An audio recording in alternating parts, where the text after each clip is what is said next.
सारे परमेंस लाइन में आ जाओ। मैं तुम्हें आज तुम्हारे लास्ट मिशन के बारे में बताने जा रहा हूँ। इन बीते सालों में तुमने जितने भी टास्क, जितने भी मिशंस किए हैं, ये मिशन उनमें से सबसे अलग और सबसे ज़्यादा खतरनाक होने वाला है। इस मिशन के दौरान तुम्हारी जान की कोई भी गारंटी नहीं है और मैं इसमें बिल्कुल भी जिम्मेदार नहीं हूँ, क्योंकि ये मिशन सिर्फ तुम अपनी ही मर्ज़ी के ऊपर करोगे, क्योंकि शायद मिशन के एंड में कोई बचकर बाहर आ ही ना पाए। तो जो भी इस मिशन का हिस्सा बनना चाहता है वो आगे आ सकता है, तो जो नहीं चाहता वो घर जा सकता है। पाको मन ही मन में कह रही होती है कि मैं हमेशा से एक ऐसे मिशन का हिस्सा बनना चाहती थी, पर मुझे लगता नहीं है कि परमेन आएगा, और भला कोई भी ऐसे मिशन में क्यों आना चाहेगा। पर तभी वहाँ पे परमेन नंबर 1 यानी कि मित्सु आगे आ जाता है।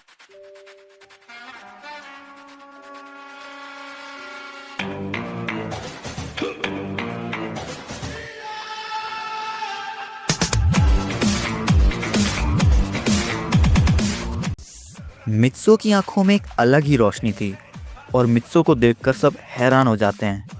तभी वहाँ परमेन नंबर 1 यानी कि मित्सु बोलता है, हैरान होने की कोई ज़रूरत नहीं है। एक परमेन लीडर होने के नाते मुझे आगे तो बढ़ना ही था। अगर मैं ही डर के पीछे हट गया तो बाकी लोगों को हिम्मत कैसे मिलेगी। मैं हमेशा डर कर तो नहीं बैठ सकता ना। तभी मित्सु यानी कि परमेन अपने मन में ये भी सोच रहा होता है कि अगर मुझे अपने आप को साबित करना है और मित्सु मेरे के लिए अच्छा निडर पति बनना है तो इतना तो मुझे करना ही होगा। जिसके बाद परमेन एक ऊंची आवाज़ में बोलता है, तो जो भी मेरे साथ है वो मेरा हाथ पकड़ो और हम इस मिशन के दौरान हमेशा एक दूसरे के साथ ही खड़े रहेंगे। उसके बाद पाको आती है और परमेन का हाथ पकड़ लेती है और पाको कहती है, मैं भी इस मिशन का हिस्सा बनना चाहती हूँ परमेन। पर पायन और बूवी पीछे ही रह जाते हैं। वो दोनों ही बर्डमैन की बात सुनकर काफ़ी डरे हुए थे, जिसके कारण वो मिशन में आने की हिम्मत नहीं जुटा पाते हैं। अब बर्डमैन कहते हैं, तो ठीक है पायन और बूबी, तुम अपने परमेन सूट्स मुझे दे सकते हो और अब से तुम परमेन की ड्यूटी से हमेशा हमेशा के लिए आज़ाद हो। तो जैसा कि मैंने बताया कि ये मिशन कोई नॉर्मल मिशन नहीं है, बल्कि काफ़ी जानलेवा है। मैं तुम्हें इस मिशन के बारे में कुछ बताना चाहता हूँ पाको और परमेन। तभी बर्डमैन पाको और परमेन को एक डिवाइस देते हैं। बर्डमैन कहते हैं कि इसमें तुम्हारे आखिरी मिशन की लोकेशन है। तुम्हें वहाँ पहुँचने में करीब 1 दिन हमारी शिप के द्वारा लगेगा और वहाँ पहुँचकर तुम्हें एक पुराना सा मकान दिखेगा। पर हाँ, असली जगह वो नहीं है। वहाँ एक बड़ा सा एरिया है जिसको हमने एरिया अनआइडेंटिफाइड नाम दिया है। वो मकान तो बस उस एरिया को अर्थ के लोगों से छुपाने में मदद करता है। अगर कोई नॉर्मल इंसान उसके अंदर जाएगा, यानी इस मकान के अंदर जाएगा, तो उसे बस एक पुराना सा मकान ही लगेगा। एक्चुअली में वो एरिया एक स्पेशल बैरियर के द्वारा कैद है। ये स्टेप मुझे तब लेना पड़ा जब एक एक करके हमारे सारे रिसर्चर्स वहाँ से लापता होने लगे और हम अभी तक ये नहीं जानते कि आखिर उस एरिया में ऐसा आखिर है क्या। पर एक अफवाह हमारे पूरे बर्ड प्लैनेट में फैली हुई है कि वहाँ एक मौत का दरवाज़ा है।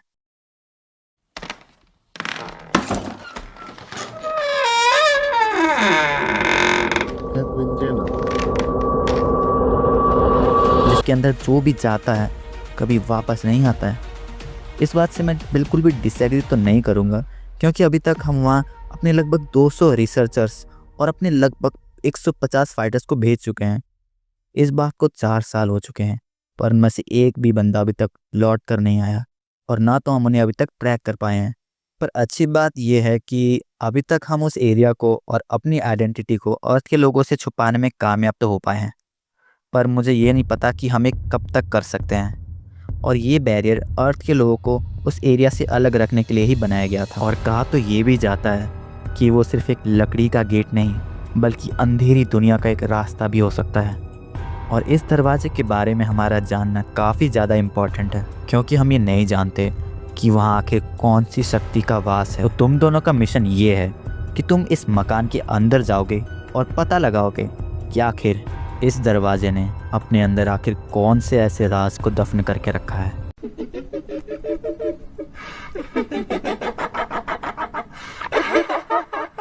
इस मिशन के लिए खास मैं अपने प्लेनेट से तुम्हारे लिए एक मॉडिफाइड सूट्स लेकर आया हूँ, जिससे तुम्हारी स्ट्रेंथ और सारी सेंसेस की शक्तियाँ 10 गुना तक बढ़ जाएंगी। ऐसे सूट्स बॉड प्लेनेट में बस 4 ही बने हैं, जिनमें से 2 मैं तुम्हें दे रहा हूँ। परमेन और पाको दोनों सूट को ले लेते हैं और बर्डमैन कहते हैं, ऑल द बेस्ट मेरे परमेंस, मुझे तुम पर पूरा भरोसा है। और हाँ, इन सूट्स का इस्तेमाल तुम सिर्फ मिशन का दौरान ही करोगे, ये सूट एक कैप्सूल में पैक हो रखे हैं, जिसे अगर तुम अपने हार्ट के पास रखोगे तो ये अपने आप तुम्हारी बॉडी के अंदर चले जाएंगे। जिसके बाद परमैन और पाको अपने अपने घर चले जाते हैं। पूरा टाइम रुक चुका था। बर्डमैन ने अपनी पावर से अर्थ की रोटेशन को रोक दिया था। पूरे अर्थ में परमैन और पाको और उनके रोबोट्स ही थे जो मूव कर रहे थे। मित्सो घर आकर अपने डेस्क में बैठ जाता है। उसके हाथ में वही कैप्सूल थी जिसे पकड़कर बर्डमैन की बातों को याद कर रहा था, जहां उन्होंने बोला था कि मैं पूरी धरती का टाइम रोक रहा हूँ। मैं पूरे धरती के लोगों की याददाश्त के साथ छेड़छाड़ तो नहीं कर सकता, पर उन्हें कुछ भी ऐसी भयानक और डरावनी बात के बारे में पता लगने से तो रोक ही सकता हूँ। डर ही अपने मौत का कारण बनता है। मुझे तो ये भी नहीं पता कि ये बैरियर आखिर कब तक टिका रहेगा, इसलिए तो मैं खुली छूट दे रहा हूँ। तुम जैसे चाहे वैसे अपनी पावर्स का इस्तेमाल कर सकते हो। बर्ड प्लैनेट और धरती की सारी उम्मीदें अब तुम दोनों पर ही टिकी हुई हैं। पर एक बात है, अगर 30 दिन के अंदर अंदर तुम दोनों लौट कर नहीं आते हो तो हम इस एरिया को पूरी तरह से डिस्ट्रॉय कर देंगे, क्योंकि हम अपनी बाकी की फोर्स को नहीं गंवा सकते और साथ में हमें अर्थ को भी बचाना है। तो इसको तबाह करना ही हमारा सबसे अच्छा मेथड रहेगा। तुम मेक श्योर करना कि तुम लौट कर ज़रूर आओ। बर्डमैन की बात सुन पाको और मित्सो दोनों ही काफ़ी टेंशन में थे और घबराए भी हुए थे। तभी मित्सो के घर पाको अचानक से आ जाती है। वो मित्सो के पास आकर उसे ज़ोर से गले लगा लेती है, जिसके बाद वो रोने लगती है। मित्सो समझ जाता है कि उसकी तरह पाको भी बहुत घबराई हुई है। वो भी पाको को हक कर लेता है और पाको की घबराहट दूर करने की कोशिश करता है। पाको रोते हुए परमैन से कहती है, मैं ये नहीं कर सकती मित्सो, मुझे बहुत ज़्यादा डर लग रहा है। मुझे सिर्फ मिशन का डर नहीं, पर मुझे इस बात का भी डर है कि कहीं मैं तुम्हें खो ना दूँ।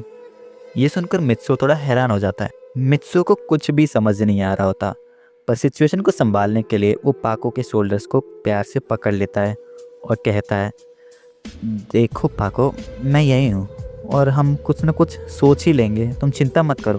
पर पाको अभी भी काँप रही थी और डरी हुई थी। पाको कहती है, क्या पता हम वहाँ से कभी लौटे ही ना। परमैन कहता है, फिर हम एक काम करते हैं, हम इस पल को खुलकर जीते हैं, सिर्फ तुम और मैं। वो विंटर सीजन था। स्नोफॉल के कारण चारों तरफ स्नो ही स्नो थी। वो दोनों एक साथ सड़क में चल रहे होते हैं। टाइम के फ्रीज हो जाने के कारण स्नो भी हवा में रुक गई थी। वो नज़ारा देखने लायक था। तभी मित्सो एकदम से भागता है और स्नो बॉल बनाकर तुरंत पाको के ऊपर फेंक देता है। पाको कहती है, मित्सो तुम 24 साल के हो गए हो, पर फिर भी बचपना नहीं गया है तुम्हारा। मित्सो का एक और स्नोबॉल पाको के चेहरे पर जा लगता है। फिर पाको भी स्नोबॉल बनाने लगती है और मित्सो की तरफ फेंकने लगती है। दोनों एक दूसरे के पीछे भागते हैं और तभी वो स्नो से टकराकर नीचे गिर जाते हैं, जिसके बाद वो ज़ोर ज़ोर से हंसने लगते हैं। फिर दोनों ही एक वाटरफॉल को देखते हैं जो ठंड के कारण पूरा जमा हुआ था और काफ़ी चमक भी रहा था। वो इतना सुंदर लग रहा था कि पाको की नज़रें वहाँ से हटती ही नहीं। मित्सो पाको की तरफ नज़र घुमाता है और मित्सो का दिल ज़ोर से धड़कने लगता है। उसके बाद दोनों एक कैफ़े के अंदर चले जाते हैं जो अंदर से काफ़ी गर्म था। वो दोनों ही एक ही बेंच पर बैठ जाते हैं। पाको अपना सिर मित्सो के शोल्डर पर रखती है। दोनों विंडो से बाहर का नज़ारा देख रहे होते हैं। पाको कहती है, काश ये समय हमेशा के लिए ऐसे ही रुक पाता।